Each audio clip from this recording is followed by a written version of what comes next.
Hello guys, what's up? So today we want to see an example of reinforcement learning, which is an important type of machine learning. There are a few important components in reinforcement learning.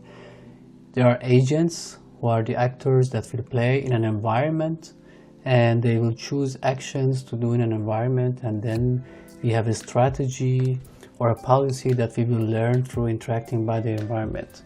And the whole target in the end is to find a best solution for a problem. For example, here we have a grid of cells, and you see here there's a prize, the star, and then there's also a pitfall. So the target for this agent is to find this. Imagine like a colony of ants who is looking for food. All right. So the strategy is that wherever we put this agent, it will be able to quickly find the prize or the food with the minimum cost. And the cost here, for example, can be the number of movements or the number of cells that you will explore before finding the target. And our policy is going to be something that we will learn and we can improve through interacting by the environment, which means here you're going to move and you'll see how long it takes if I take right, down, then left and up, or examples like this. So with this background, let's start the coding and everything will become more clear here. Alright, so I've already imported the two important libraries that we use here, and then let's define our environment. So we are going to define a grid. I will set the grid size equal to 10. So we're going to have a grid of 10 by 10, and then number of actions, I will put it to 4, which means 0, 1, 2, 3, equivalent to down, to left, right, up, and down. All right. And then I'm going to set the target to use a tuple.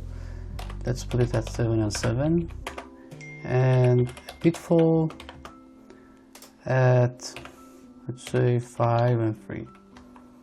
So this is our environment, and the thing that's important here is to define the rewards. So each of these cells is going to have a value initially, which is called the reward. And basically this is going to be, let's say, a negative value because we want to have a cost for our movements, except for the one that we have the target, where we have the target. So I define rewards as np.full. It's going to be grid size by grid size, and let's say I put -2 here. This is the cost of each movement, except that for certain ones, which is including target, I'm going to put 100, and for the pitfall I will set -100. This means in the grid we have one point, which is 7 by 7, which is going to end our game with a value of 100, and another one which is a pitfall. Again, we are going to end the game, except that we are going to get -negative points. All right, so this is our environment. Let's define our Q-learning parameters. So first of all, I'm going to define a Q table. This is going to be initialized at zeros. So this is going to be grid size by grid size by number of actions. So for each movement in each cell, we are going to define a value, and then when we go to that cell, we're going to find which action is going to maximize our points, and then we are going to take that action. So initially the Q is going to be 0, so we are going to do it randomly. So we need to consider also randomness in our model. I put it to 2%. So this is going to be random movement. Otherwise, we are going to follow what the Q table is telling us. So 2% of the time we are going to disregard what the Q table or what we so far learned from the environment tells us, and we are going to take an approach which is just random. This is to be able to explore all the possibilities that we are going to have. All right, and then we are going to have a learning rate. Let's say 0.1. This is the learning rate, and then also we are going to have a discount factor. A discount factor, which means that how much we care about the points or the rewards that we are going to get in the future. Because in the Q-learning method, we are going to look into the future and see if I do this movement, then from the next cell, what are the choices that I have, and what is the best point that I can get from my next movement. So in certain cases, the further that you go in the future, the value that you get becomes less and less important. For our case, maybe not, but okay, let's put it out at 98%, and then we'll see its impact on the results. So this is going to be our discount factor for future rewards. And that's it. This is our Q table. So to implement the randomness in our model, I'm going to also define a function, choose action. So this choose action function is going to get the Q table at each step, our current state, and also the epsilon. What it's going to do is to look at the epsilon, and based on the randomness that we want, just randomly give us an action, or most of the time go to the Q table and tell us what is the best action based on our learning so far. So I will generate a random variable, a uniform between 0 and 1, and if this is smaller than epsilon, I'm going to return a random action. So we return np.random dot integer between zeros and number of actions. Yeah, but else, which is going to be most of the time, I'm going to return the maximum value that we have in the Q table for that specific state. So argmax of Q table for this specific state that we are in. That's it. Okay, what I forgot to do is to make sure that our rewards are well defined. Okay, here we see the grid already. -2 is filled everywhere except at 7 and 7, where you see the target, and also the pitfall -100 at 5, 3.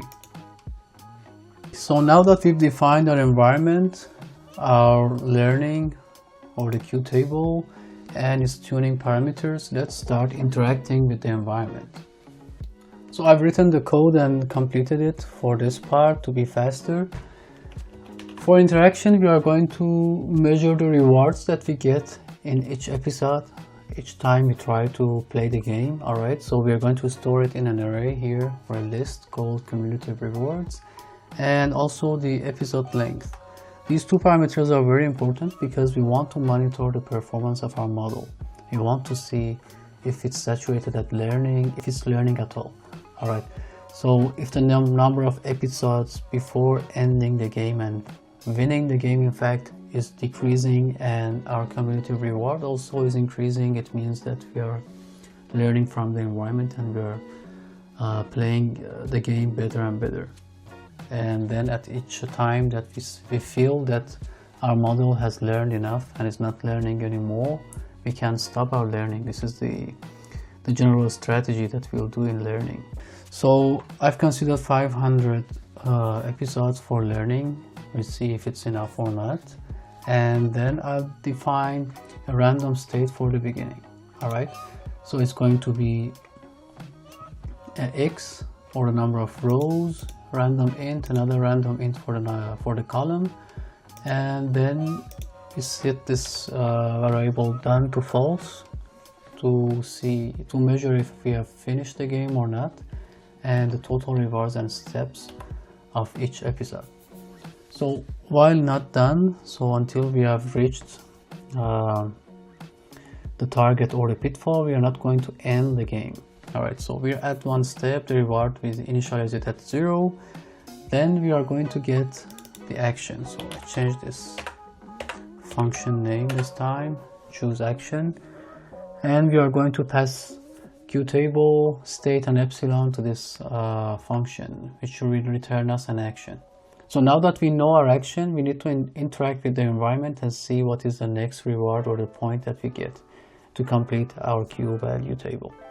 All right, if the action is 0, we've already defined left. So if our x is not 0, or if we are not on the far left column, we just want to go one column to the left, right?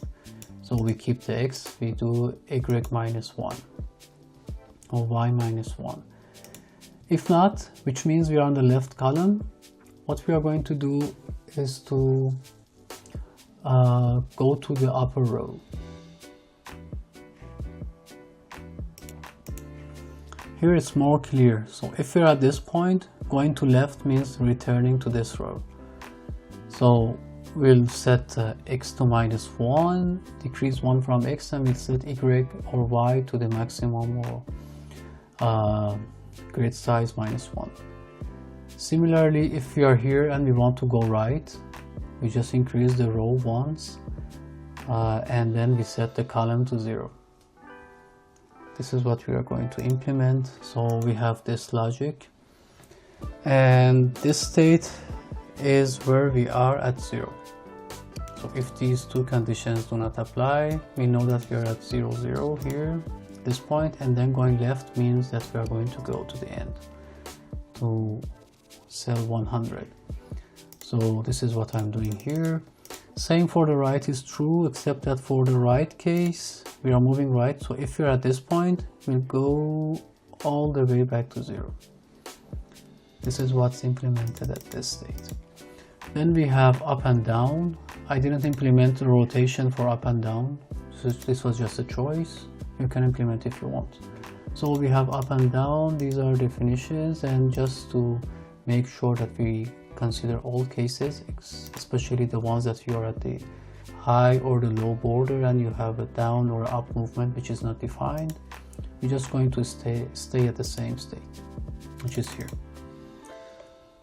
All right, so in any case, we are going to define our reward for this step as the reward that we get for the next state based on the action, and then we are going to accumulate this in our total rewards.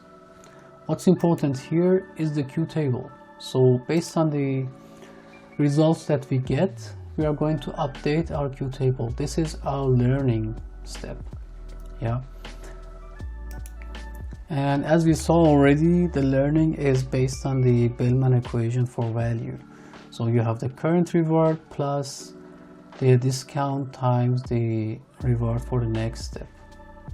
And the definition here becomes like this. So we have the Q table of the current state and current action, and then we have the alpha, which is a learning rate, times the reward plus what we gain by doing this action for the next state.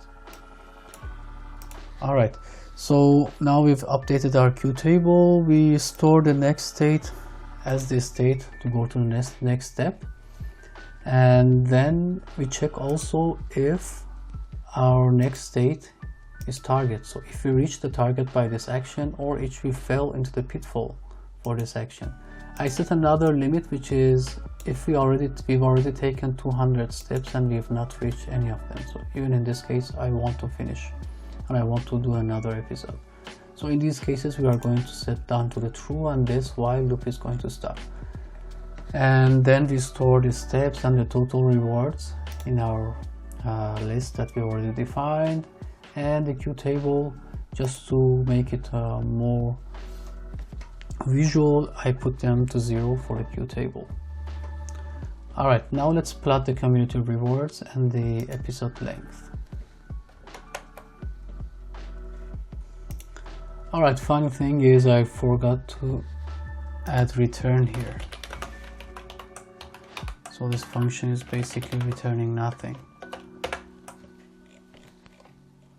Okay, it has run so fast, and 500 episodes is clearly enough, and you see how the random rewards have reached a very stable situation around 100, and the number of episodes before finishing reaches 500 too.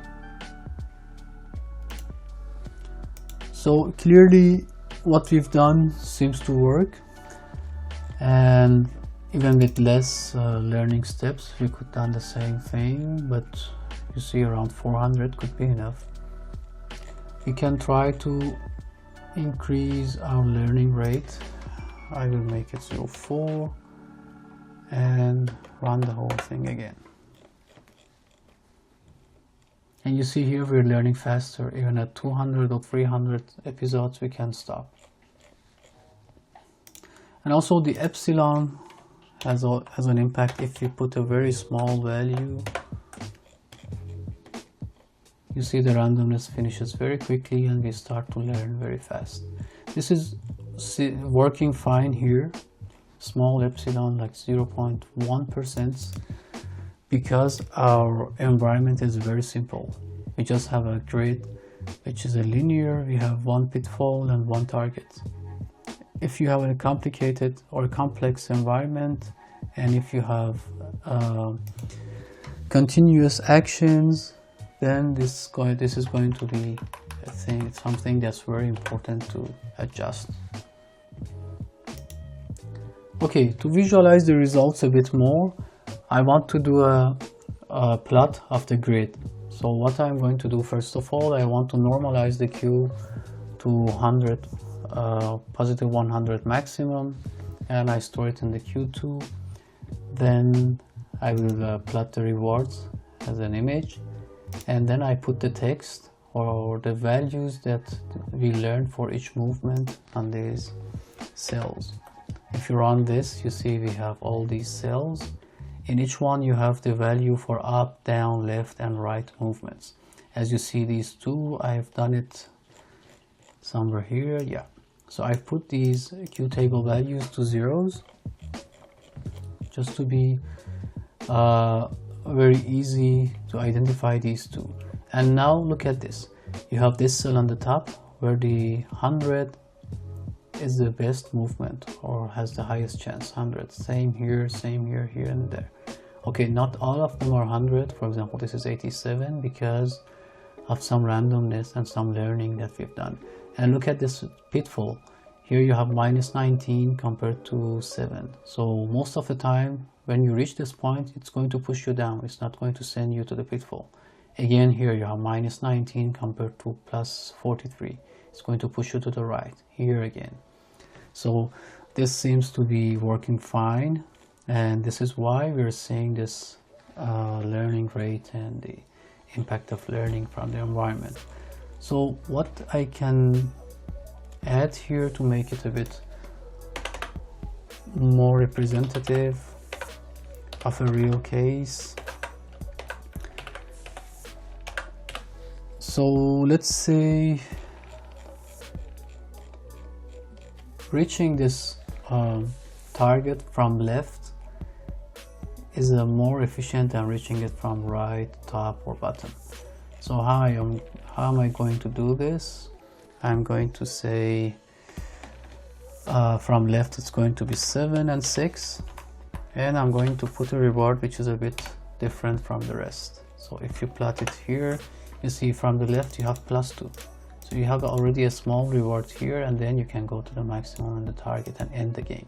So what I expect here is that when I reach this point, instead of going right and down, I'm always going to take the way that's bottom and down. if I learn well from the environment. But this is not the case for the moment, maybe. Well, you see, in this case, when you reach here, it's most of the time going to send you to the right, and then from the right you're going to take the way down because of this 97 and 100. So let's implement this and see if it changes.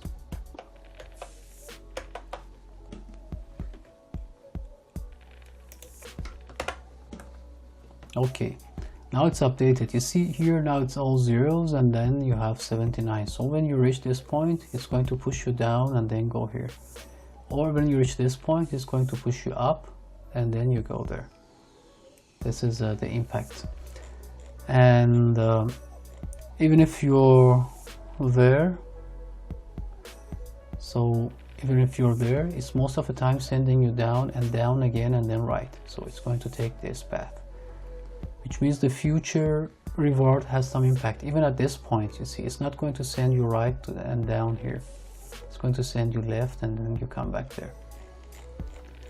So let's see what is the impact of the future reward discount. If I put it to 0.8, which means the impact of future rewards is going to change. Alright, at this point we still have the same, more or less. This is because it's just one step and the discount doesn't have a big impact. But let's see here. It was 70 before, or a bit more, and now it's 40. So, or this point is 50. So it means that there is more chance that it will take this path. Or at this point it's going to go directly down. So here are some impacts. You can play with these parameters and see how you can improve your learning rate, how you can improve your exploration of the environment. And these are all the important factors that you have with the Q-learning. See you next time.